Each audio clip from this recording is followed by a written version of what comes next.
What's up, Street Gods? This is Eric from the Eric Street Photography blog. So I wanted to share with you some turbo thoughts on this idea of being enigmatic or being an enigma. So shout out to my buddy Christoph Wu for giving me the idea. So the basic idea is this. If you actually want to be a more interesting person, better to be more enigmatic and obscure than to be easily understood. Now, this is actually the funny thing, is that in modern society, we're like, oh, you know, my mom doesn't understand me, my parents don't understand me, society doesn't understand me. And it seems that like a lot of people want to be easily understood, but perhaps what if our goal was actually to go opposite? Our goal is to become more obscure, our goal is to become more undecipherable, our goal is to become more enigmatic. Now, the word enigmatic is interesting because it comes from ancient Greek and Latin. Essentially means riddled. And generally speaking, what makes a riddle interesting? A riddle is interesting because a riddle is not easily understood. A riddle is fun for the other person to try to figure out and solve. And maybe that's what makes certain artists interesting or enigmatic, or even celebrities, that people don't quite understand them. And I think this is the reason why actually a lot of these like celebrity gossip news things are so popular, is that like we look at these celebrities because they're enigmatic, they're a little bit obscure, we want to know about their private lives. Whereas it seems funny is that like with Instagram and stuff like that, we're exactly doing the exact opposite, which seems to be an unwise thing, is that we're making our private lives a little bit too public, we're making ourselves a little bit too easily understood. And so perhaps in your everyday life, maybe it's better to actually be a little bit more private and not to share all the details of your life. So for example, even if you want to make yourself more attractive to somebody else that you're interested in, you don't want to make it too obvious that you're like super interested in them, right? And not only that, but you don't want to make it seem like you're too available. And honestly, like getting some sort of sexual partner or, you know, partner in general, it's kind of like a game.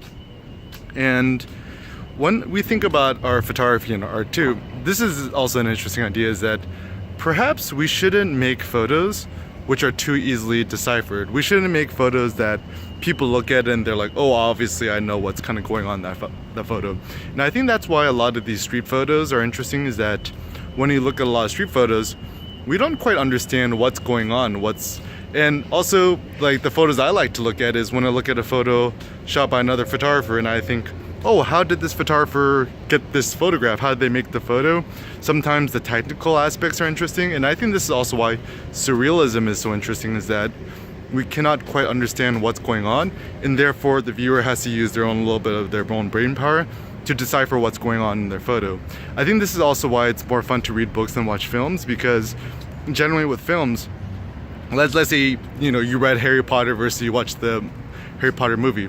It's more interesting to use your own imagination to try to understand or try to imagine like what is going on, rather than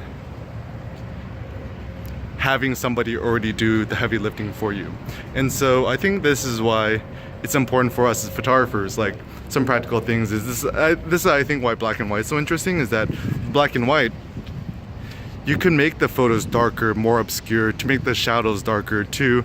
You don't want to make it too easily understood what exactly is happening in your photo. And even one of my most famous photos, like a photo I shot in Tokyo, Dark Skies Over Tokyo project, there's a man walking by a diagonal wall and his face is just totally black. And I think it's interesting because when people's faces are obscured, it makes the photos more interesting, it makes it a little more mysterious, it makes the photos a little bit more surreal and interpreted by the viewer, because the viewer could attach any sort of face to that person, so the person doesn't become a real person, they just kind of become some sort of symbol or concept or an idea. And so maybe a good way to make more interesting or enigmatic photos, take photos where people's faces are covered by a hand. Even the fashion house Maison Margiela, what they do is they design glittering face masks where you can't even see people's faces. So I think this is also why people the kids who look cool, right? They put on hoodies and they kind of obscure their face. They put on caps, and the more you can make yourself enigmatic by not showing your face, it makes it more interesting. So even when I think about street photography, try to use a flash. A flash will often make a photo more enigmatic. And just think to yourself, do you want to be easily understood by others, or do you want others to have an open interpretation of you? It's up to you. And yeah, so think about ways that we could continue to be more enigmatic. Make yourself a little bit more unknown, make yourself a little bit more undecipherable. And we shouldn't be so when other people misinterpret what you're saying or your opinion, don't be upset that, oh, people misunderstood me or they're misconstruing me. Just smile and say, let me just stand by and watch the show unfold, right? So some more turbo thoughts to come. What are your personal thoughts about this enigma concept? What makes a photo interesting to look at? Leave a comment down below, and let's all continue to think together. Peace out.